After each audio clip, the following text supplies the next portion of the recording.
암 괜찮고 말고.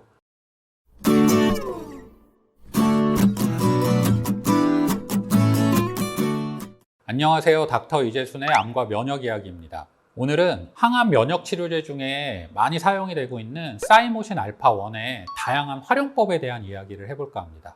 사실 이 사이모신 알파1은 암세포를 선택적으로 타겟을 해서 공격을 하는 게 아니고요. 우리 몸의 면역력을 증강을 시켜주는 거기 때문에 그 암 환자분들한테만 적용을 해야 되는 그런 주사제는 아닙니다. 오히려 여러 가지 이유로 면역력이 저하가 돼 있다거나 코로나나 인플루엔자, 독감 같은 바이러스 질환, 감염에 취약한 상태일 때 면역력을 증가시켜 줄 수 있는 그런 주사제라고 할 수 있죠.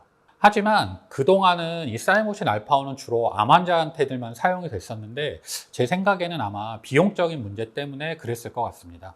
과거에는 이 사이모신 알파1이 상당히 고가의 치료제였습니다. 그리고 비급여 치료제였기 때문에 주로 암 환자들만 사용을 하는 경우가 많았는데, 더더군다나 이 사이모신 알파1은 어느 정도 치료 효과를 보려면 한두 번 맞는 게 아니라 장기간 꾸준히 맞아야 되기 때문에 그런 경우가 더 많았던 것 같습니다. 또 저희 나라 같은 경우에는요, 이 사이모신 알파1이 식약청에 허가를 받을 때 이 용법을 보면 면역 저하자나 고령인 환자한테 인플루엔자 백신요법의 보조요법으로 사용할 수 있다고 돼 있기는 하지만, 실제로 약 자체는 보건복지부에 등록이 될 때 기타 종양치료제로 등록이 돼 있었습니다. 즉 이게 무슨 얘기냐면, 암 환자들이 사용을 하게 되면 비급여 약제기는 하지만 분류상 종양치료제이기 때문에 실손보험 등에서 처리를 받을 수가 있는데, 그 이외에는 처리를 받을 수가 없기 때문에 사실 고가의 치료제로서 암 환자 이외에 치료를 적용하기엔 조금 무리가 됐었던 거죠. 하지만 몇 년 전에 오리지널인 이 자닥신의 특허가 풀리면서 현재는 오리지널 이외에도 여러 가지 제네릭이라고 하는 카피약들이 많이 나왔고요. 자닥신은 아직도 좀 고가이기는 하지만 자닥신 이외에 카피약들, 제네릭들은 가격이 많이 떨어져 있습니다. 따라서 현재는 굳이 실비보험이 없다 하더라도 이 사이모신 알파1을 그 외의 치료에 적용하는데 부담이 조금 줄어들었다고 할 수 있고요.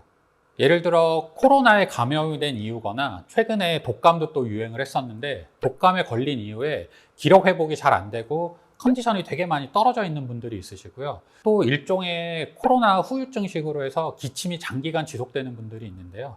이런 분들한테 이 사이모신 알파1을 이용해서 면역을 올려주는 거는 분명히 도움이 되는 그런 치료가 됩니다. 또 특별히 어디가 아픈 거는 아닌데, 계절이 바뀔 때 예를 들어서 봄에서 이제 여름 갑자기 더워진다거나 가을이 지나가면서 갑자기 추워질 때 되면 만성적인 피로를 호소하시는 분들이 계십니다. 이런 경우 대개 보면 아침 저녁으로 일교차가 심하고 하니까 몸이 이제 이 급격한 온도 변화에 따라가기 위해서, 혹은 면역력이 저하되면서 이 온도 변화를 따라가지 못해서 나타나는 만성적인 피로들이 좀 있고요. 여태까지는 이런 경우에 병원에 오시면 흔히 말하는 영양수액이나 비타민 수액 같은 걸로 면역력을 조금 끌어올리면서 피로감을 좀 조절을 해드리는 경우가 많았습니다. 하지만 최근에는 사이모신 알파1이 비교적 저렴해지면서 이런 환자분들한테도 사이모신 알파1을 통해서 면역을 증강시켜주면 효과가 있는 경우들이 많이 있습니다. 실제로 암 환자분들 중에 재발 방지나 항암 부작용을 완화시키기 위해서 이제 사이모신 알파1을 6개월 이상 지속해서 치료를 하셨던 분들이 있는데요. 이런 분들이 이제 어느 정도 치료가 끝난 다음에 사이모신 알파1을 중단하고 나서 한 1, 2년 있다가 병원에 다시 찾아오시는 경우들이 있습니다. 특별히 암이 재발을 했다거나 그런 암적인 문제 때문이 아니고요. 항암 치료를 받을 때는 오히려 암 치료 중이었고 컨디션이 더 안 좋았을 것 같은데, 의외로 이렇게 만성적인 피로도 없었고 감기 등도 잘 안 걸렸었는데, 치료가 다 끝난 다음에 보니까 계절 바뀔 때 피로감도 오고 감기도 잘 걸려서 병원에 내원을 하시는 분들이 있는데요. 이분들이 이제 하시는 말씀이, 사이모신 알파1을 꾸준히 맞을 때는 오히려 컨디션이 좀 괜찮았던 것 같은데, 그거를 안 맞으니까 계절 바뀌거나 할 때 조금 힘들어져서, 계절 바뀌거나 이렇게 피로감이 나타날 때 사이모신 알파1을 한두 달 정도 맞기 위해서 다시 내원하시는 경우들이 있거든요.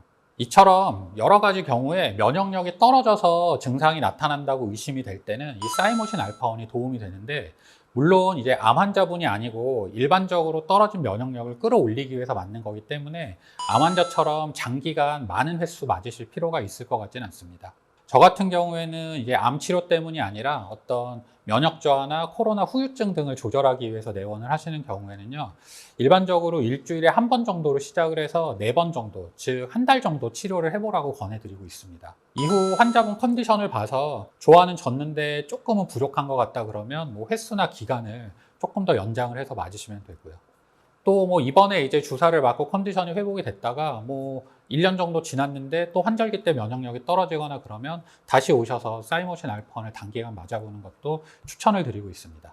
오늘은 암 환자뿐만 아니라 사이모신 알파원이 도움이 되는 여러 가지 환자군에 대한 이야기를 해보았습니다. 이상 암과 면역 이야기의 이재순이었습니다. 감사합니다.